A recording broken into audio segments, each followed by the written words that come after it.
So we go to the studio, we roll up. So Suge Knight gets out of the car, he goes, look, here's my plan. You guys go push up in the studio.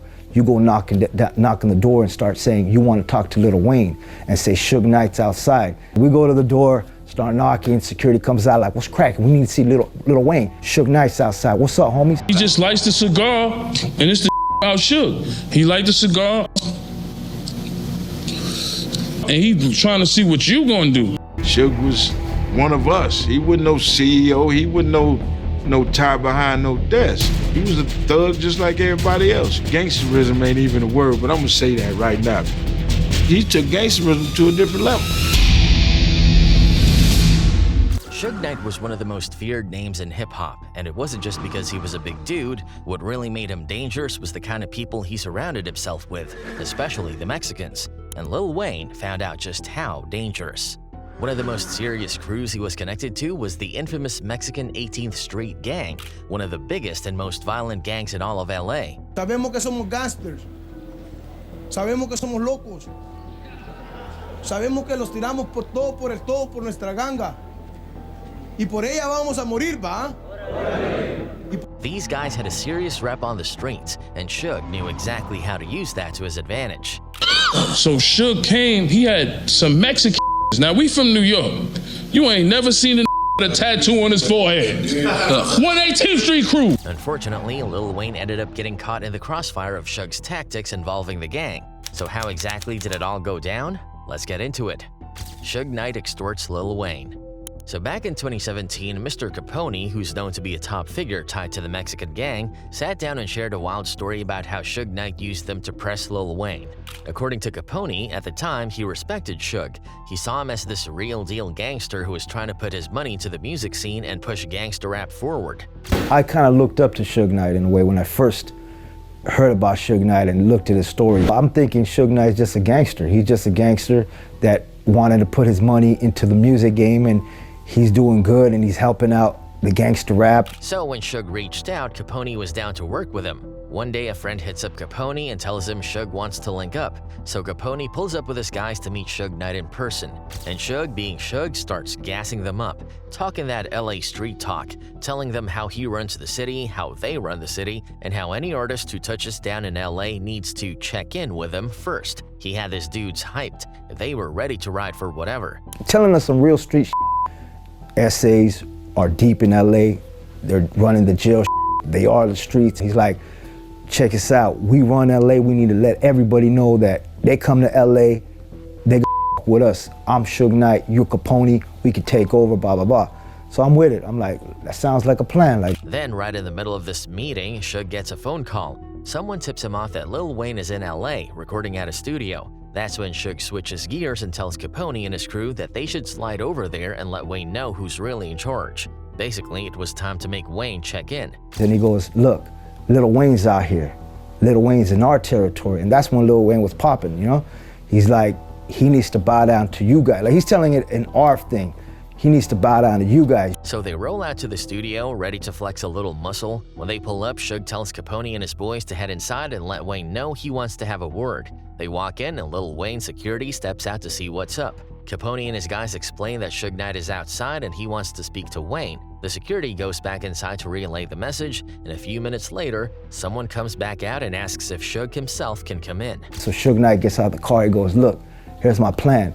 You guys go push up in the studio. You go knock on the door and start saying you want to talk to Lil Wayne and say Suge Knight's outside. We go to the door, start knocking, security comes out like, what's cracking? We need to see Lil Wayne. Suge Knight's outside. What's up, homies? Now here's where things get shady. Capone and his crew were thinking, cool, we're just going in with Suge. We're about to build something, music, business, maybe even some real industry moves. But Suge turns to them and says, nah, y'all wait out here. Then he walks into the studio alone. Suge says, do me a favor, guys, just stay out here, chill. So we're like, all right, cool. He goes in there, talks with Lil Wayne. We're outside waiting, we're looking at security, security's looking at us.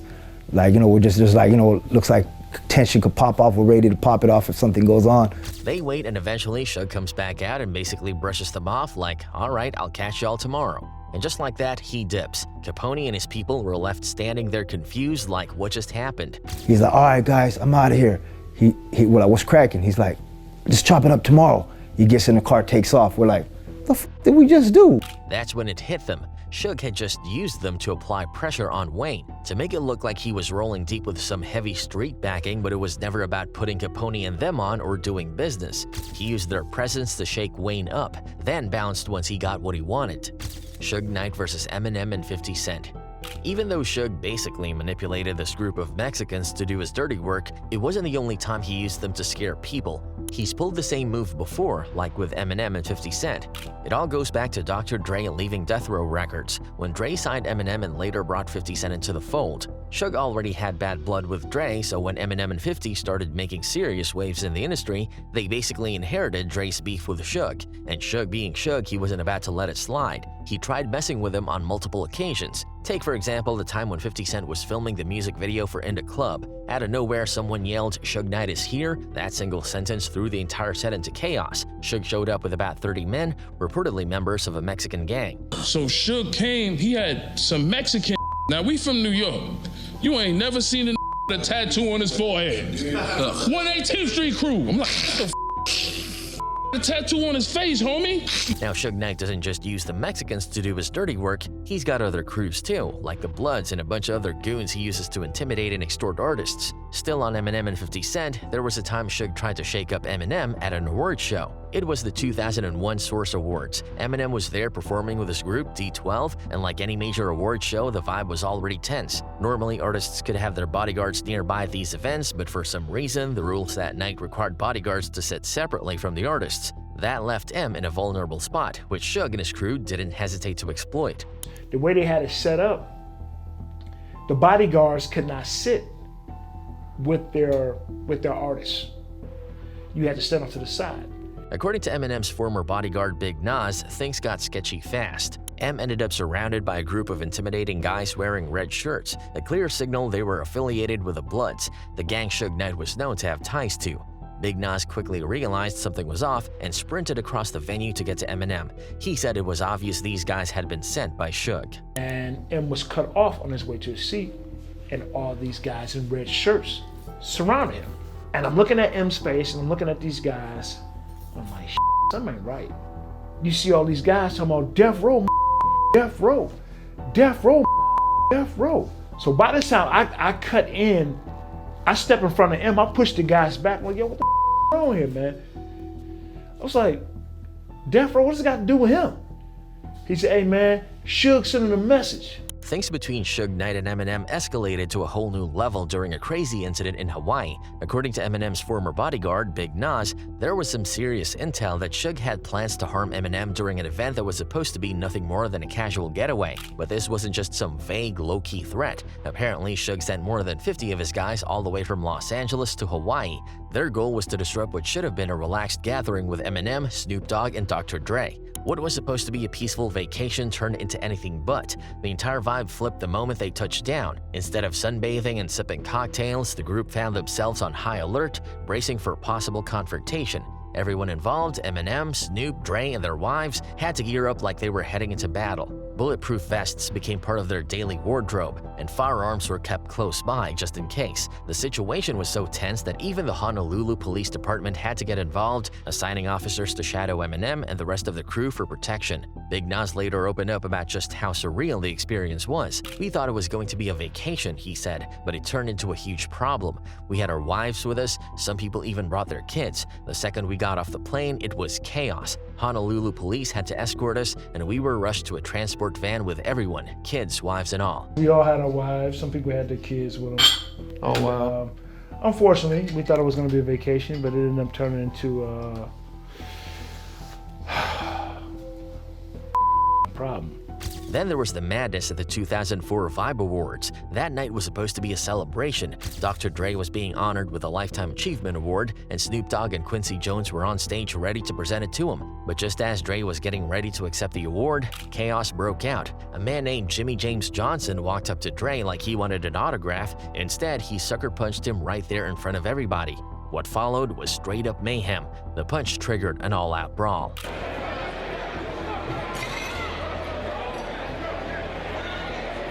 People in the audience started screaming, chairs were being thrown, and about 1,000 attendees rushed for the exits. Right in the middle of it all was young Buck. Reports say Buck had a knife and was seen swinging it during the fight. It was later confirmed that he stabbed Johnson, supposedly in defense of Dre. Suddenly, you could see a shiny knife in his right hand. Police say that is 23-year-old young Buck, who then vanished. Buck wasn't the only one who went after Johnson either. He was attacked by multiple people during the melee. The whole thing sparked a serious legal situation. Arrest warrants were issued and Buck found himself facing charges. While nobody could say for certain if Suge Knight was behind the setup, there were definitely a lot of suspicious signs. According to Tony Yayo, not long after the chaos erupted, he saw Suge Knight and Irv Gotti walking past the G-Unit trailer. That alone was enough to raise red flags. It looked like something was brewing. I wouldn't say we were scared, but it was the Vibe Awards when we seen Suge Knight and Irv Gotti, and they walked past the trailer. 50 Cent didn't waste time taking precautions. As soon as he caught wind of what might be going down, he reportedly told his people to go out and buy a bunch of knives, just in case things went left. And clearly, he wasn't wrong to be cautious. 50 just look at James Cruz, so he just taps James Cruz and say, yo, go buy 20 knives. Yeah, just go to the hardware store. It was about 20 to 15 of us, something like that. Suge Knight got like some crazy looking, Compton looking dudes with him, you know what I'm saying? So it just, you felt the energy, like you felt something was gonna go down. And that's when one of the dudes pops on Dre falls, and it just got crazy. Knives started coming from everywhere, and that's when, one of the dudes got stabbed. In the end, Young Buck was hit with 3 years of probation and had to do 80 hours of community service for his involvement in the situation. Suge Knight versus Aftermath Records. And let's not forget when he stepped in to help Dr. Dre get out of his contract before things between them eventually went south. Suge had been eyeing Dre for a minute, knowing Dre was the talent that could launch his own empire. And once Dre wanted out of Ruthless, Suge wasted no time getting involved. Suge had started really finessing Dre when we were still with Ruthless. He was really plotting. He was seeing us before we were seeing him. But the way he went about it wasn't exactly business as usual. Since Suge couldn't get to Easy, he went after the people around Easy. Suge and his crew rolled up on Jerry Heller, demanding Dre's contract, and according to Mob James, who was part of Suge's circle back then, Jerry was literally frozen with fear, stuck in a seat like he saw a ghost. That wasn't the end of it either. So you're not even in the room? No. So, but Jerry's in the room with this big Suge Knight guy. Just them two. Suge got a check out of him, and he got Dre's. We walked out of there, and he was sitting at his desk where Suge left him, walked out of there. Suge, I don't think Suge had to put his hands on him or nothing. He was that scared. In fact, after the contract incident, Jerry's house got broken into. A few things were stolen, but the real kicker was that someone spray-painted a threatening message on his mirror. There was no solid proof it was Suge, but Jerry had no doubt in his mind who was behind it. Your house was vandalized. Your life was threatened. Right. What were some of the incidents that, didn't you come home one time and found out that your house was broken into? Yeah, there was a lot of stuff missing, and on the wall was spray painted, on the mirror in one of the bedrooms was spray painted, paybacks area, paybacks area, one of those things. From that point on, Jerry was spooked. Just hearing Suge's name was enough to make him lose it. Things at Ruthless were getting shaky and the pressure from Suge wasn't letting up. And as for Easy, Suge had to resort to dirty tactics. The rumor is he threatened Easy using the one thing he knew would get to him, his mother, and it worked. That's what finally pushed Easy to let go of Dre's contract. Vanilla Ice. Another person who felt the wrath of Suge Knight was none other than Vanilla Ice. This beef allegedly escalated to a point where Suge dangled the rapper from a balcony, threatening to kill him. The whole situation was rooted in a dispute over songwriting credits, specifically involving Mario Johnson, a singer and songwriter who worked with Vanilla Ice. When Ice's Hooked album dropped, Johnson had helped pen a lot of the songs. Although he was credited, Vanilla Ice's team never paid him and started ignoring his calls. In the 2015 book, Welcome to Death Row, The Uncensored History of the Rise and Fall of Death Row Records, Johnson recalls the moment he realized how big of a deal this lawsuit could be. I remember being at Vanilla Ice's attorney's office. I found out his album had 2 million pre-orders before it was released, so I knew he had a big record. Suge didn't know how to handle a big potential lawsuit like that. A record of 6-7 million at the low end, Johnson explained. Suge's frustration reached a boiling point. At first, the attorney suggested they could settle by paying a small amount, but this only made Suge more furious. He didn't want to let it slide that easily, so Suge demanded to speak to Vanilla Ice directly. Johnson shared how Suge and his crew tracked Vanilla Ice down. "We knew where Vanilla Ice was staying because I was supposed to be hearing some tracks he was doing. He wanted me to come by myself, but Suge said, 'I'm going with you,' and that's when the notorious encounter went down." Vanilla Ice himself recounted the story in the book, saying, "I went to my hotel room and Suge was in there with several people. He let me know he wanted to get some points off the record Ice Ice Baby. Suge took me out on the balcony and started talking to me personally. He had me look over the edge, showing me how high I was up there. I needed to wear a diaper that day. I was an investor in Death Row Records with no return on my money." However, Vanilla Ice went on to clarify, "He didn't hang me out from any balcony, okay? The story's been kind of blown out of proportion, and I want to clarify that Suge and I had no bad feelings towards each other." The story that has been told is that I was hung over a balcony, which has never happened. He didn't hang me over the balcony. He took me to the balcony to talk to me. I got it. You don't have to hang me over. I didn't want to question that or test that water, so to speak. Despite Ice's attempts to downplay the situation, people still question the story. Even though Suge may not have actually hung him off the balcony, it's hard to ignore the fact that Vanilla Ice was forced to look down from a height where the threat of harm felt very real. Why would Suge take him up there in the first place if not to intimidate him? But this wasn't the only time Suge allegedly resorted to violence. In 1992, Knight was accused of assaulting 2 aspiring rappers at a Hollywood studio. According to reports, he forced them to their knees, fired a shot near them, and pistol whipped one of them. Suge Knight vs. Master P and Snoop Dogg. Then there was the wild situation with Master P, Snoop Dogg, and Suge Knight, another example of how Suge's grip on the rap game caused chaos for everyone involved. It all went down when Master P was trying to sign Snoop Dogg to No Limit Records. At the time, Snoop was still technically signed to Death Row, but he was done with a label mentally and emotionally. The whole scene was falling apart. He had just made it through a murder trial, Tupac was gone, Dr. Dre had already left, and Suge Knight was sitting in jail. By the late 90s, Death Row Records, who once ruled West Coast hip-hop, was basically on life support. Suge had run that label like a boss out of a mob movie. He was aggressive, intimidating, and had no problem using violence or fear to get what he wanted. But now his kingdom was crumbling under legal issues, lawsuits, and artists jumping ship. Snoop's career at this point was being mismanaged to the point of disaster. He was one of the biggest names in hip-hop, but under Death Row, he was going nowhere fast. He needed a way out, somewhere to start fresh and get back to making music without all the drama. That's when Master P stepped in. Master P, the No Limit CEO, saw potential in Snoop and wanted to help him reboot his career. But of course, Suge Knight wasn't just going to hand over his star artist. That man doesn't give up anything without a fight. Master P knew that too, but he wasn't scared.